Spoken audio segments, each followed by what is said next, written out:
Hello friends, welcome to my channel Learning Skill. I am Jyoti Sikka and today we will discuss stock level in retail store. Means stock के अलग अलग कितने levels होते हैं retail store के अंदर. So let's start the video. Meaning of stock. सबसे पहले हम स्टॉक लेवल को समझने से पहले हमें ये पता होना चाहिए कि स्टॉक क्या होता है. तो स्टॉक क्या है? Everything which is used to make products, provide services and to run business is part of stock. तो कोई भी ऐसी चीज जो प्रोडक्ट को बनाने में या कोई सर्विस प्रोवाइड करने में हेल्प करती है या किसी बिजनेस को चलाने में कोई मटेरियल, कोई प्रोडक्ट, कुछ भी जो हेल्प करता है या जो सेल करने के लिए कस्टमर के पास रेडी होता है, वो सब स्टॉक कहलाता है.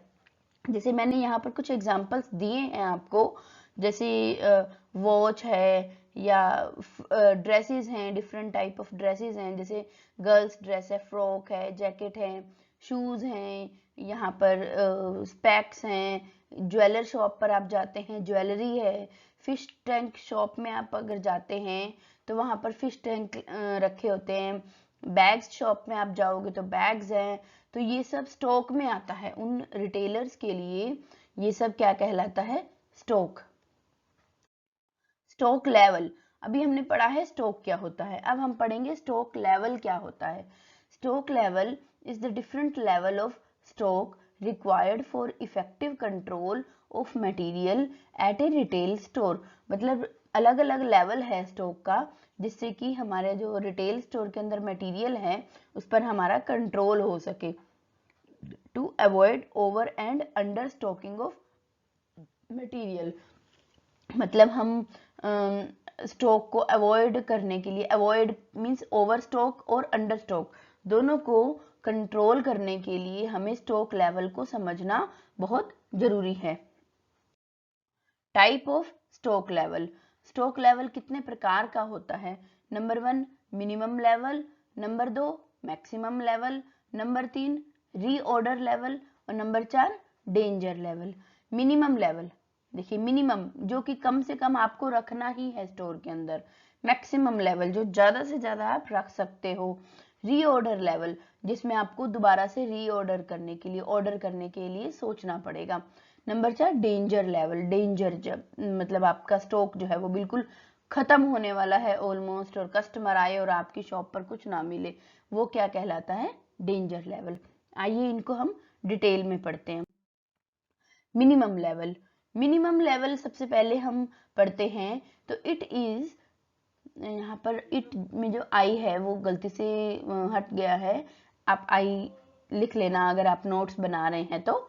It is the minimum level of goods that should be maintained by retail to avoid customer dissatisfaction. Minimum level तो उसको अपने स्टोर के अंदर रखना ही पड़ेगा ताकि कस्टमर जो है वो डिससेटिस्फाई मतलब असंतुष्ट ना हो. Number 2, if the stock in retail store is less than the minimum level then the retailer should immediately order the goods. देखो अगर immediately order करने का मतलब ये है कि अगर जैसे आपके स्टोर में एक बार में 150 यूनिट्स रखे जाते हैं किसी भी चीज की, और अगर आपका जो है 150 पर आ गया है, आप मिनिमम 150 जरूर रखते हो अपनी दुकान को चलाने के लिए, तो अगर 150 पर आ गया है तो ये आपका मिनिमम लेवल है, अभी आपको दोबारा से और ऑर्डर करना पड़ेगा. When the stock goes below the minimum level then it is called under stocking. देखो मिनिमम लेवल जैसे मैंने आपको बताया कि कम से कम 150 यूनिट्स आपको अपनी शॉप में रखनी ही रखनी है. अगर 150 यूनिट से भी नीचे चला जाता है आपका तो वो अंडर स्टॉकिंग कहलाएगा. Under stock is not a good sign for your retail business. तो आपको अंडर स्टॉक में कभी नहीं जाना है. नंबर 2 है आपका मैक्सिमम लेवल. इट इज, देखो मैक्सिमम लेवल के आगे मैंने स्माइली इसीलिए बनाया है कि यस अब रिटेलर को सेटिस्फाई होना है कि अब उसे चिंता की जरूरत नहीं है स्टॉक को लेकर. It is the maximum level of goods that is maintained by A retail store. मतलब इससे ज्यादा वो उसे रखना भी नहीं चाहिए क्योंकि हर चीज की ये एक लाइफ होती है खत्म होने की. तो इतना ही लेवल उसे मेंटेन करके रखना है। जैसे मैंने आपको बताया कि उसकी शॉप, जैसे किसी वेजिटेबल वाली शॉप पर उसने वेजिटेबल्स रखी हैं, तो उसका मैक्सिमम लेवल क्या है, जितनी उसकी जो वेजिटेबल्स हैं ज़्यादा से ज़्यादा 1 दिन में या 2 दिन में सेल हो जाएं, वो उसका मैक्सिमम लेवल है। इससे ज़्यादा अगर वो रखेगा तो उसकी वेजिटेबल्स जो हैं वो खराब हो जाएंगी। तो आपको अपने पता होना चाहिए रिटेल स्टोर में कि आपका मैक्सिमम लेवल क्या है और मिनिमम लेवल भी क्या है, ताकि आपको लॉस ना हो। Beyond the maximum level of stock the retailer should not order more goods.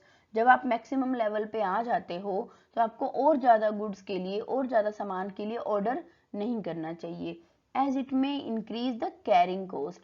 इससे कुछ नहीं होगा, इससे सेल तो आपकी उतनी ही होनी है जितनी होती है, लेकिन आपकी जो कैरिंग कॉस्ट है, जो ट्रांसपोर्ट की कॉस्ट है, वो भी बढ़ जाएगी। आपको उस सामान को वेयर हाउस में रखना पड़ेगा, तो वेयर हाउस की भी कॉस्ट बढ़ जाएगी। और अननेसेसरली सामान को स्टॉक करके रखना, फिर सेल नहीं हो, सेल ज़्यादा से ज़्यादा करने की कोशिश करना, ये सामान की एक्सपायरी होना, बहुत सारी टेंशन हो जाएंगी आपको।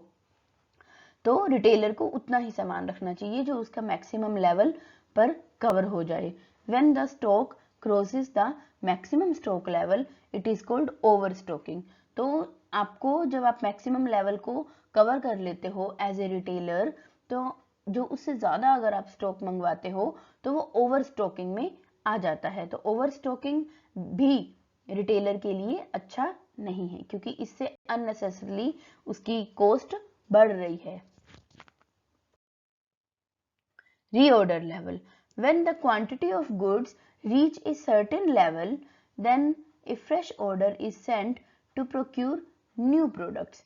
देखो, जब गुड्स का जो रीऑर्डर लेवल का ये मतलब है कि जैसे मिनिमम मैंने आपको बताया, जैसे एक वेजिटेबल वाली शॉप का हम लोग एग्जांपल ले रहे हैं, तो वेजिटेबल शॉप में जैसे उसने 2 दिन का इकट्ठा स्टॉक मंगा के रखा है वेजिटेबल्स का, तो अगर उसका 1 दिन का स्टॉक बिक गया है तो वो दूसरे अगले दिन के लिए स्टॉक फिर से मंगवा लेगा, तो वो क्या कहलाएगा, उसका reorder level. The retailer places an order before the goods reach a minimum level. तो यहाँ पर भी उसको ये ध्यान देना है कि उसको मिनिमम लेवल में ना पहुंचे। जैसे वेजिटेबल्स हैं, 2 दिन की इकट्ठी मंगाई थी, 1 दिन की सेल हो गई हैं, 1 दिन की बच गई हैं, तो यहाँ पर वो फिर से नेक्स्ट डे के लिए ऑर्डर कर सकता है, क्योंकि जो बच गई हैं वो तो वो आज सेल कर देगा। तो ये रीऑर्डर लेवल का भी उसको ध्यान रखना होता है। Danger level, danger level, yes, now this is the time to think. अब एज ए रिटेलर उसको सोचना पड़ेगा, फटाफट से अपना ऑर्डर जो है करना पड़ेगा, ताकि प्रोडक्ट्स उसके पास जल्दी से जल्दी आ जाएं। If the stock touches danger level, then immediate action should be taken to maintain the stock, even if additional cost is incurred in arranging the required goods। मतलब अगर वो डेंजर लेवल में पहुंच गया है तो उसे अपना स्टॉक जल्दी से जल्दी मंगाना चाहिए, चाहे उसको एक्स्ट्रा कॉस्ट ही क्यों ना देनी पड़े। जैसे वेजिटेबल वाले का हम कंटिन्यूसली एक एग्जांपल ले रहे हैं, तो वेजिटेबल्स के पास मान लो आज उसको वेजिटेबल्स उतनी ही है कि वो बेच रहा है जितनी उसके पास बेचने के लिए है। तो अगर मान लो उसने बेच भी दिया है और थोड़ा सा बच गया है कि वो उसका शाम तक चल जाएगा, तो उसको फटाफट से अपना नेक्स्ट डे के लिए ऑर्डर करना ही पड़ेगा, या फिर आज के लिए इतना ऑर्डर भी नहीं है कि वो आज पूरा दिन चला सके, तो उसे इमीडिएट ऑर्डर करना पड़ेगा, चाहे उसको कैरिंग कॉस्ट ज़्यादा क्यों ना देनी पड़े। तो डेंजर लेवल में रिटेलर जो है बिल्कुल नहीं आना चाहिए। तो ये रिटेलर की ड्यूटी है कि वो ध्यान रखे कि डेंजर लेवल में आने से पहले पहले ही, जब वो रीऑर्डर लेवल में होता है, तभी वो स्टॉक को ऑर्डर कर ले। So thank you for watching my video. Please like, share and subscribe my channel.